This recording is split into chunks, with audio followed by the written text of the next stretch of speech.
welcome to the stage Dr. Michael Hecht.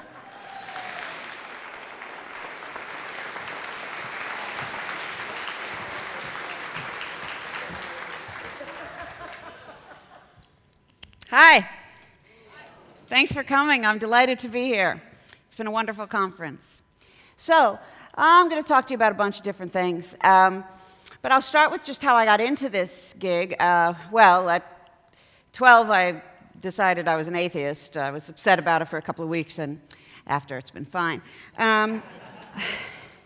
So I set out in the world to be a poet, which worked out rather well. But I knew I needed a day job. My father is a physicist, a physics professor, seemed to be home writing a lot. I thought, okay. So I decided to be a historian. It seemed like the best way to know everything. You know, it's the most sort of branching. So I got my PhD in history, thinking I would do history with a lot of poetry in it. But I was up at Columbia in New York, and they kept threatening to hire a cultural historian. I never did. But they had historians of science, and this turned out to be as fascinating as poetry, and very much like poetry. You kind of follow your gut a little bit. It takes a certain kind of imagination to see how people can trick themselves. The philosophy of science is how science works. The history of science is how science doesn't work. And so you can sort to begin to follow how political or emotional trends end up influencing science. Science knows it gets corrected, which puts it a leg up almost every other cultural production, but it sometimes forgets to realize that that means that about half of whatever it's saying at any given moment in history is nonsense. So that needs to be pointed out by the historians. The subject I ended up writing my PhD dissertation on turned into a book called The End of the Soul: Scientific Modernity, Atheism, and Anthropology. And I was studying a bunch of French late 19th century anthropologists who were dissecting each other's brains after death to prove to the Catholic Church that the soul doesn't exist. They called themselves the Society of Mutual Autopsy. There were men and women involved, usually about a running tally of 300 people. They paid yearly dues, so you knew they didn't just sign up once. They were invested. And look, they started it because Paul Broca, there are enough science people in the room that I'll guess some of you know Broca's aphasia. Broca's the first person to find a relationship between brain morphology and personality traits and ability. So he figures out that a lesion on the third left frontal convolution of the brain is going to mean speech problems. There was a guy named Tam, because all he could say was Tam, Tam, Tam. When he died, they dissected his brain. He had a lesion there, and that's how Broca started to make that association. Now, the definition of the soul that the Catholic Church was using at the time was very much, it's what does the thinking. The brains just meet.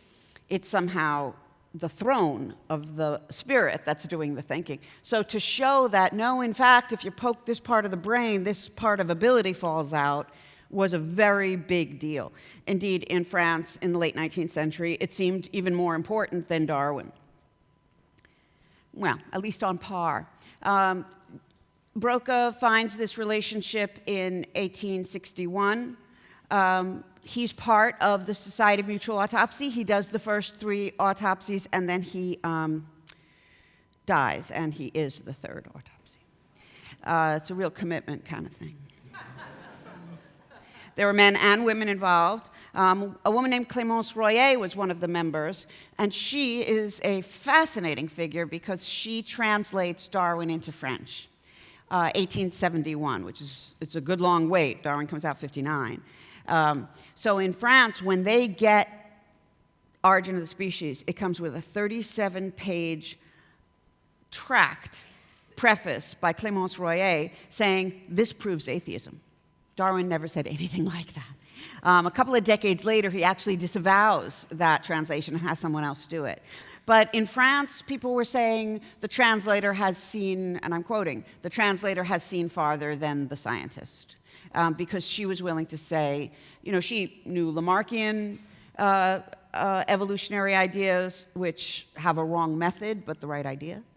Even Plato thought of evolution. Throughout history, there have been smart people who said, I don't believe in anything defined as outside the natural. The supernatural is nonsense by definition.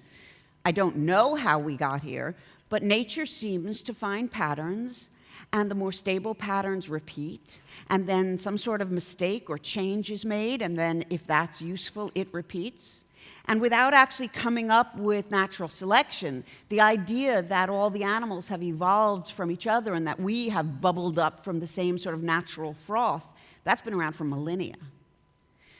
Indeed, most of the major sciences were, at one time, an atheist screed. When people thought of how does the brain work, they thought, oh, the atheists are the ones talking about that because they need an answer that doesn't have a supernatural. So we've been doing it all along. The thing about there are a couple. The Society of Mutual Autopsy, I came to understand, first of all, they really had a huge effect, even though most of the stuff they did was a little bit silly. But they still managed to really be an effective part of separating church and state in France in 1905 by simply badgering the culture with some pretty obvious statements about reality. And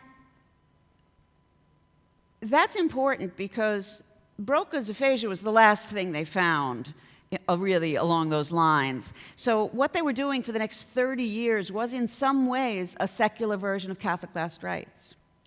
They kept relics of each other. They had materialist deathbed scenes.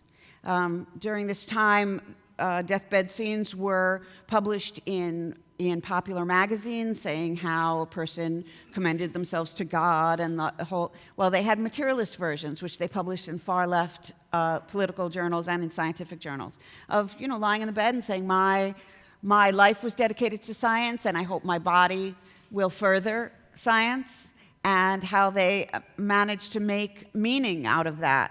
So there's a poetics in that right there. The next reason I bring it up is to say that when I tried to do background work on the history of atheism to put this in context, I found that I couldn't trust almost anything I found.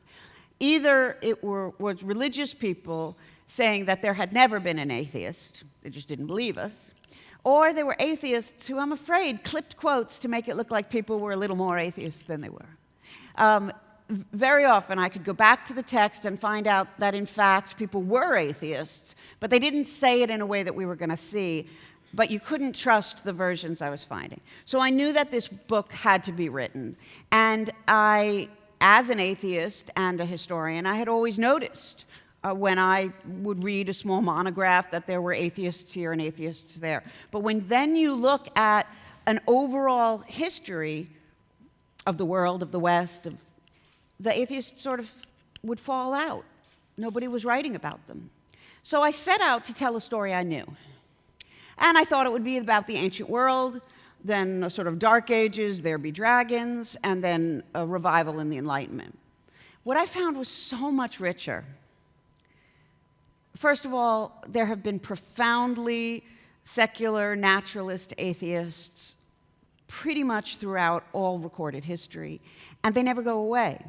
So even in the Dark Ages, where it is hard to find people expressing explicitly atheist ideas in the West, it's the Islamic Golden Age, and there are atheist Muslims getting together under that banner to make fun of the Quran.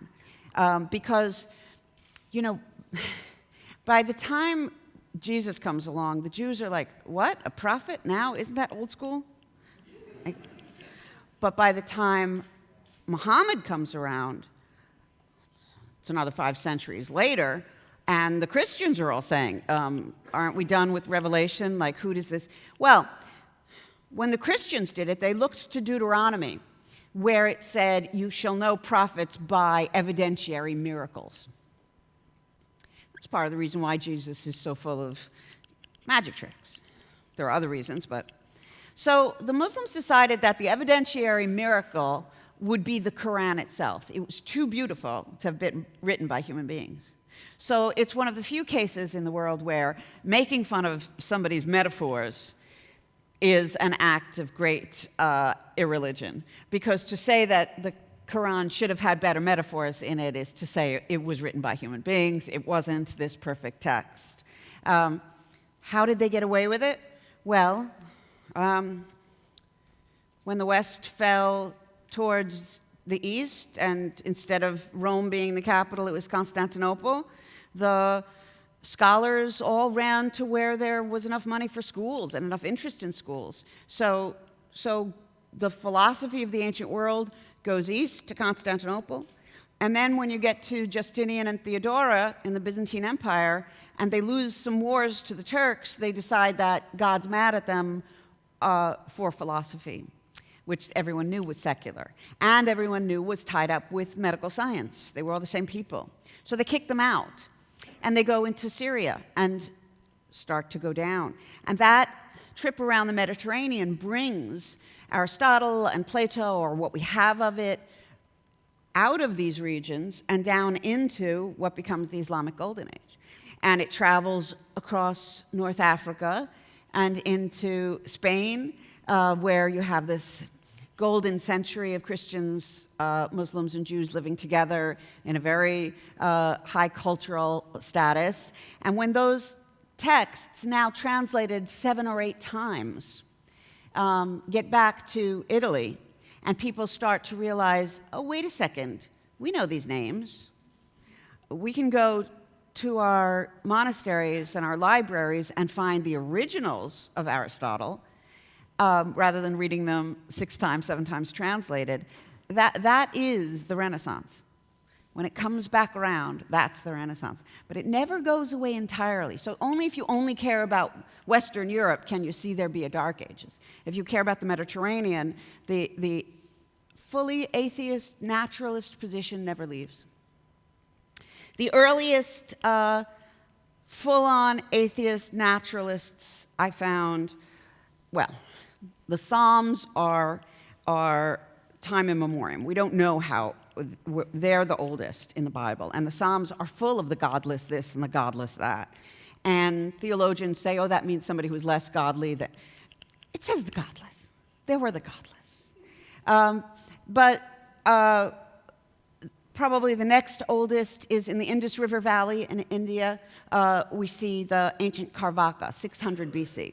The Carvaka said, if you believe, this is pre-Buddhism, indeed the Buddha was influenced by the Carvaka, but it's in an age of Hinduism. So the Carvaka said, you know, if you burn your parents after death so that they go up to heaven, gee, why wait?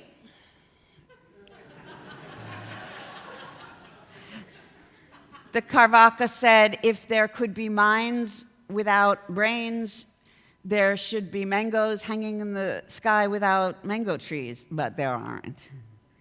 That the natural world makes sense. That the only minds we ever see are gray and squishy, and there are none hanging up out there. And there's no need for that proposition. The Carvaka go as far as you want. And the only reason we have their texts is because they were saved in polemics against them, which is true of a great deal of the history of atheism. It's the other side who saved our stuff in books where they argue against it, having burned our original books.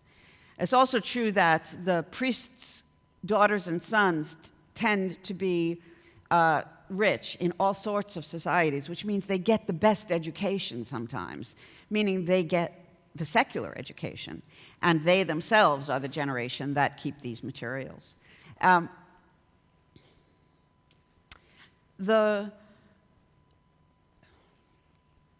We think of the ancient Greek world as the world of Aristotle and Plato and Socrates, but the truth is those guys are at their very end. They're writing about how it's all sort of collapsing. And Plato writes in the Republic, all the youth are atheists now. The first chapter of my book, Doubt, is whatever happened to Zeus and Hera. And what did ever happen to Zeus and Hera? They were taken apart piecemeal over decades by people who said things like, gee, they don't behave very well. That can't be the moral pinnacle. It's annoying when someone sleeps around, but you're really not supposed to kill them and their whole family and make them eat them. There's Anaxagoras, who's famous for the meteor didn't land in his backyard, but it was famous that a meteor had landed, and it had been a hot rock. And he said, you know what I think might be up there? Other hot rocks. He is the person for whom atheism, a law against atheism is first made, but he goes into exile and lives.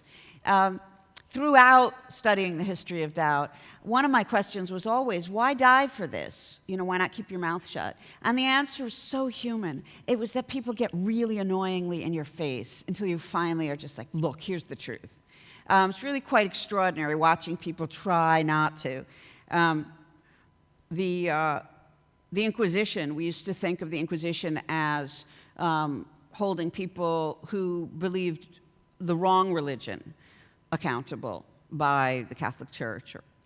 But we've been, for the last 20 years, translating a lot of these heretical trials and finding that there were a lot of them who were out atheists. We used to think that if you hadn't heard either the Greek ancient model or if you didn't have Darwinism, you couldn't possibly imagine how we could have gotten here.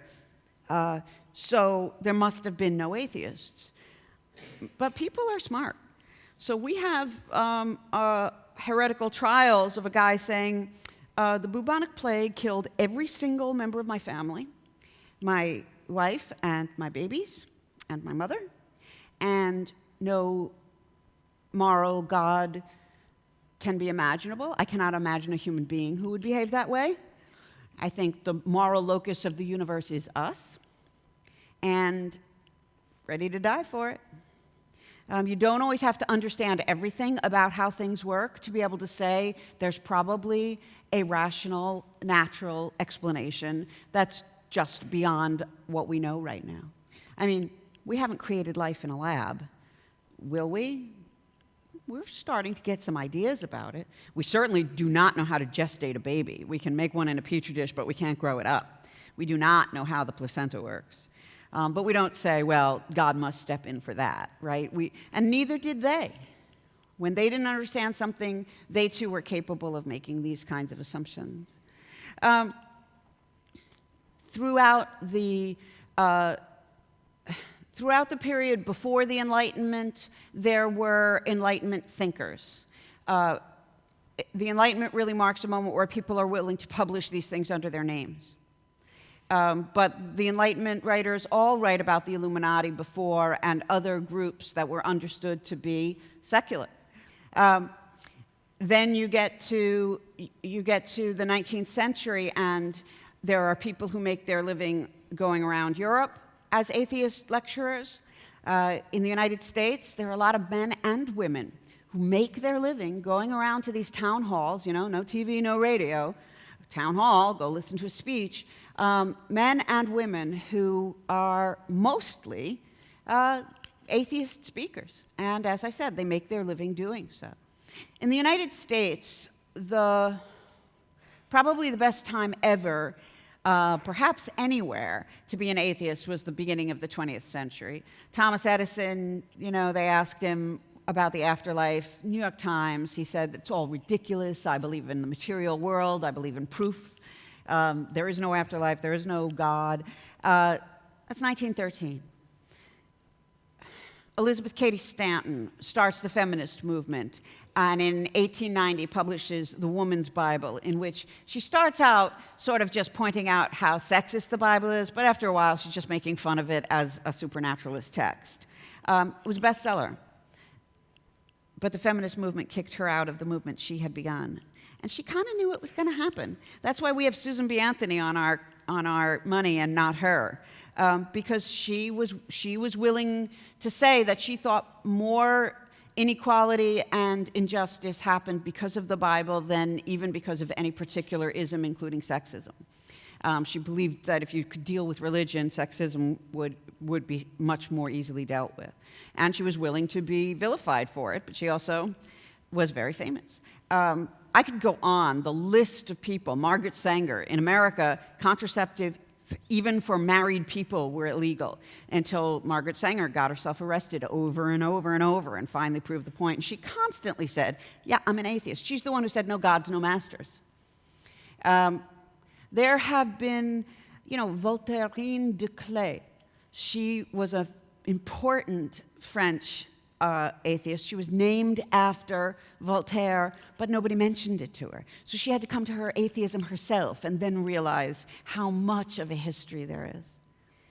We as secularists, doubters, I have an issue with agnosticism, but as long as you define it as I don't know, that's fine. If you define it as we can't know, I have issue. Is anyone here leaving a little agnostic room for Superman? No, right? Because we know when he was invented, and we know what went into it, and we know how. Well, I'm a historian. I know when the afterlife was invented, I know what went into it, I know how. I don't feel I need to leave anything for that proposition.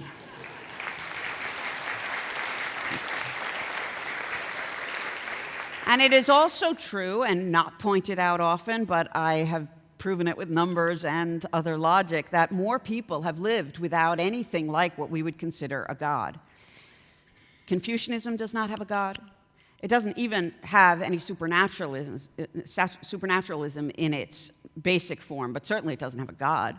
And we're talking about millions of people over many generations. Theravada Buddhism, no god. We know when the idea of all sorts of different kinds of sort of spiritual beliefs were around at different times that didn't have a god. So what we are in is in a moment of temporal prejudice, where we look around and imagine that most people through the world and through history have been sort of like us. And our assumption is, well, it's hard to deny because everyone's always... No, they haven't. This is a very specific cultural idea, an invisible, all-good, all-powerful God in a really mean world. It's beyond problematic. But the thing is, what is true is weirder. The meat thinks. The meat in our heads, that gooey stuff, it wrote the Ode to Joy and Hamlet. That is so much weirder than virgin birth.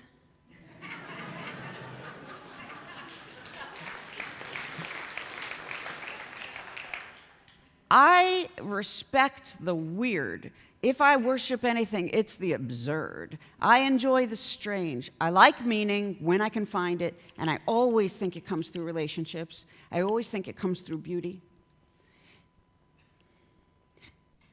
But I also can respect the idea that the world that we are in is profoundly strange.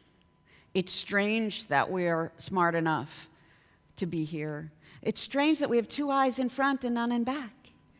It's strange that we can love, but we can't always keep it up. It's strange that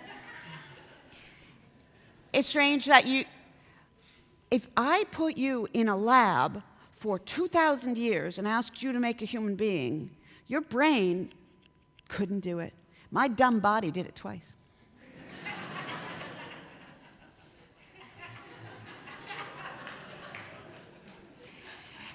We are living in a world that loves to take away the amazing, but explaining it away doesn't explain it away. hormones biologically making sense to keep us breeding and tolerating children. Sure.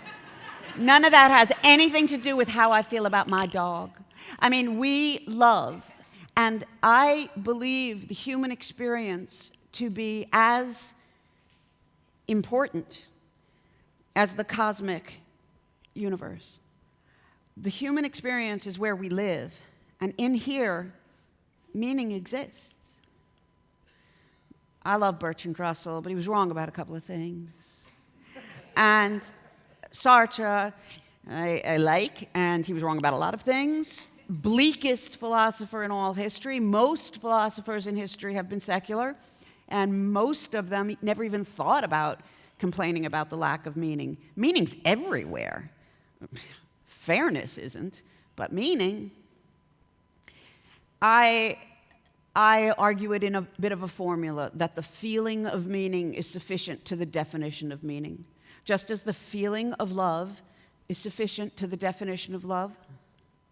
You don't always feel love, but you know you have, and you know other people are, and you know it would be ridiculous to argue that it does not exist. I believe meaning is in that same category. The feeling of meaning is sufficient to the definition of meaning. The idea of arguing that there is no meaning is almost saying, without this God character that some people around me made up a while back, and he was the source of meaning, since he's gone now, no meaning. Culture and community have always been the source of meaning. We have lost nothing except a little foolishness.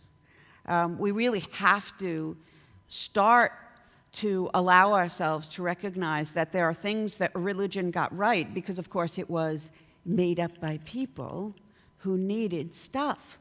So community is important. What you're doing right now, having shown up at this, even if you don't like it, you get the benefit. Being together is so important. And nowhere through history have people been able to be as solitary, because there used to be one good fire in every house. You know, one good hearth, one good porch in the summer. People talk about you, they brag, they repeat themselves, they're terrible. But you couldn't help it. You needed them for entertainment, for putting up a barn. We used to be stuck together. Now we all have our own little rooms. 1950 in the United States was the first time, on average, houses had more rooms than people. Now with the internet and all of us having a television and all of us having our little phone, we can get very lonely. And we vote with our feet. We want to be alone, for good reason. It's not good for us. You have to force yourself to come out now and again. But especially if you're a minority group, which I'm not sure how much, a minority vocal group. Those of us who will say we're atheists or will say we're religious doubters, we have an especially important reason to come out and to be together, to see each other and to give each other that support. And with that reason, I am oft quoted for saying, it's great to come out of the closet, but you also have to leave the house.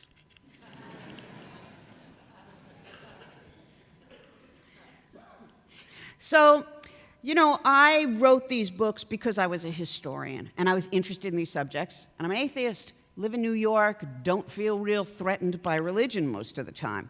I mean, on the high political scale in my stupid country, obviously. But all around me, not so much. But once I wrote these books, I started getting invited to give talks. And that's when I found out how scientistic modern skepticism is. First of all, my training is in the history of science. So I know that extremely smart men spent their entire lives counting the cranial capacity of different races. Science changes. Not only does it make mistakes, but it has whole paradigms that no longer have any interest to us. Science is great. It's built for fixing itself. But we do forget that that means that if a scientific worldview at your given moment is telling you that life is meaningless, your life can get hurt by having that opinion. So I call myself and what I do poetic atheism, because I'm trying to bring back to people's consciousness that throughout history, people have not thought science was the only place that really supported atheism. Indeed, poets and artists were known for being religious questioners. Why else become a poet? There's no money in it. You become a poet because the reasons that people gave you to make sense of life seem useless to you, and you're going to spend your life wrestling that. You know, Keats had taken care of his mother when she had tuberculosis unto death. Then he watched his brother cough blood, and he too died, his beloved brother. And now Keats is spitting blood into his handkerchief. And he writes a poem, and you can go so many of these with Keats, but he writes one that says, "When I have fears that I may cease to be." And he's not just fearing dying, he's fearing, because the next line is, before my pen can glean my teeming brain. He has all these stories and poems he wants to tell, and he knows he's going to die too young to do it. Does he go to the church? Does he fall on his knees? He says, in these times, he goes down to the shore to think, to love and fame, to nothingness do sink. He tells us, go to the beach, and you'll remember that the scale of meaning changes when you can get a good look at the universe, when you can be reminded of how small you are, but also how important, because there's the universe, and there's this giant ocean, but who's feeling? It's big, but we're big too. The experience of being human is as awesome. The experience of human creativity, of human love, and even of human cruelty is so huge. It's as huge as this universe full of billions of galaxies, each with billions of stars. But I know about them.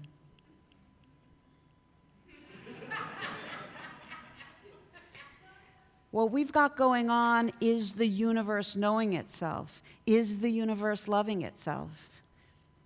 A little poetic, but pretty true. My most recent book, and I partially bring it up because it's the one that they happen to have in the bookstore here. My history of doubt is called Doubt, a History, and it tells all this story of religious doubt all over the world throughout history.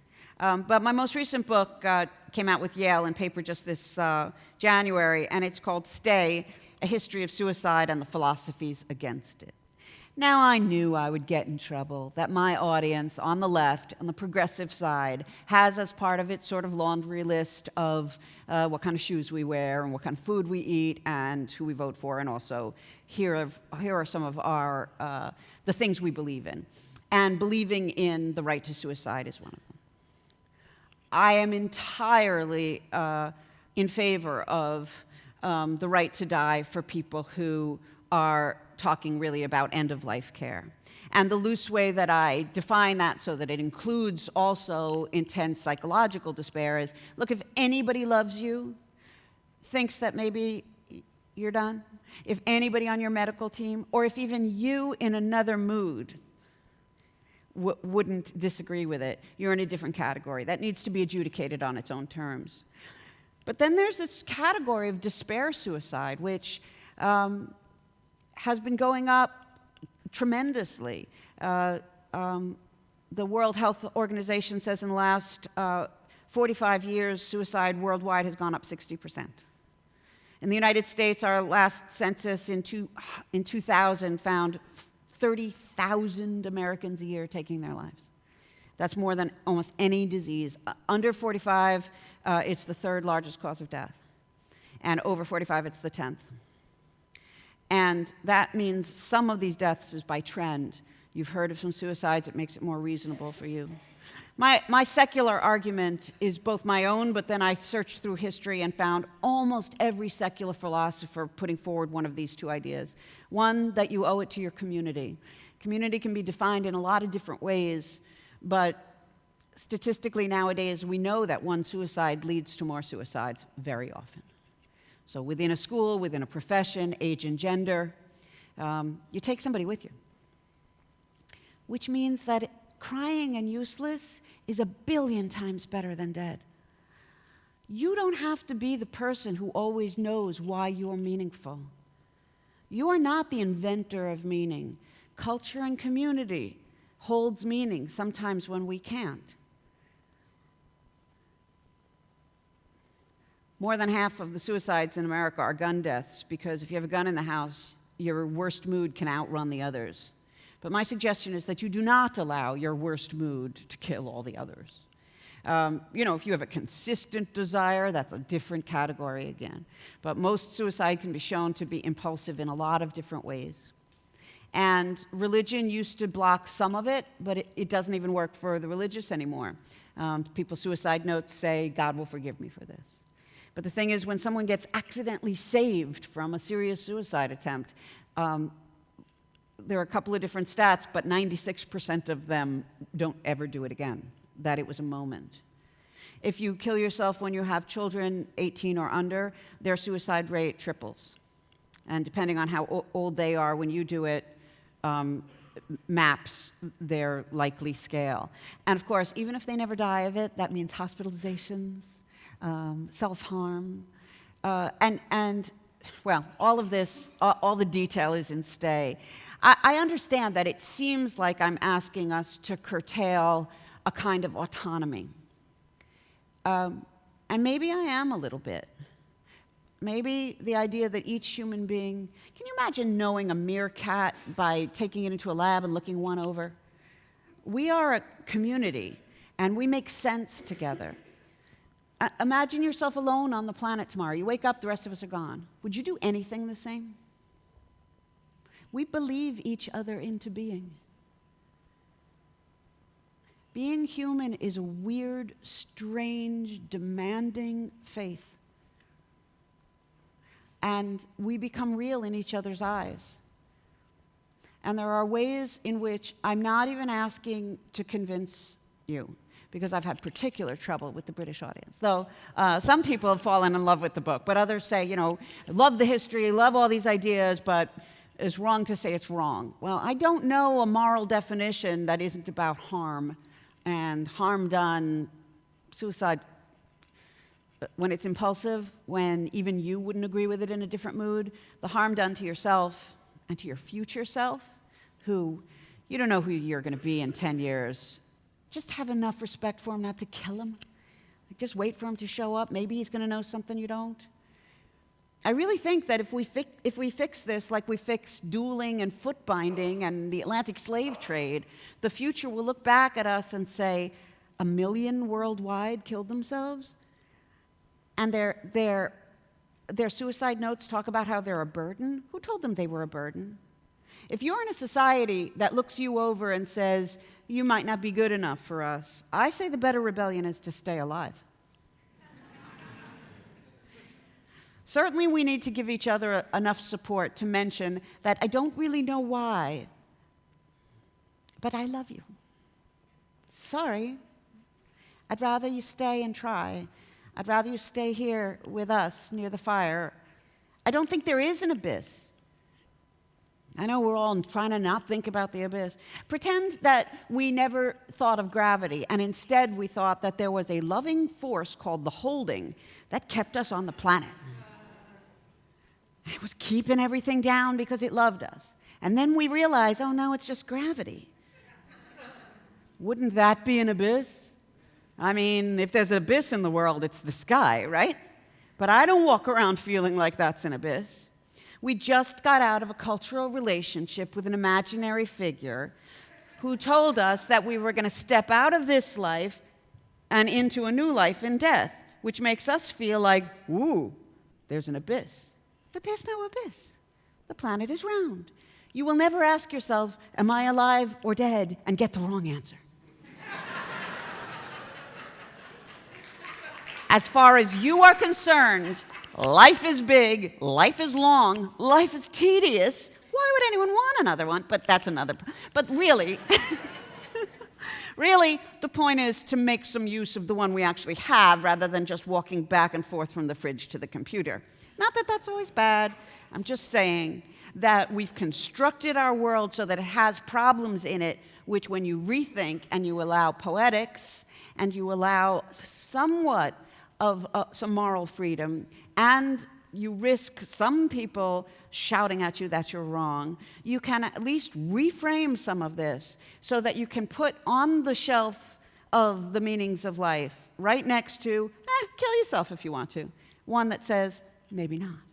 Like, I just want it on the shelf with the other ones. I want anyone who wants to do that to at least have heard that Socrates, in his cell, holding the hemlock, says to his friends and students, you may not do this because of your meaning in the community and because of who you are, unless you too are held in trial against it. Where's my clock? I'm supposed to be looking at a clock. Oh, I'm done. I'll just say Seneca also famous for writing about depression. His depression writing cracks me up. It's really one of the most cheerful things. But he said at one point, he's a Stoic, and he said, he was thinking about suicide, wanting to commit suicide, and he realized some people would think he was courageous for it, but it would be stealing courage from his aged father. And he says, sometimes to live is an act of courage. I'll end there.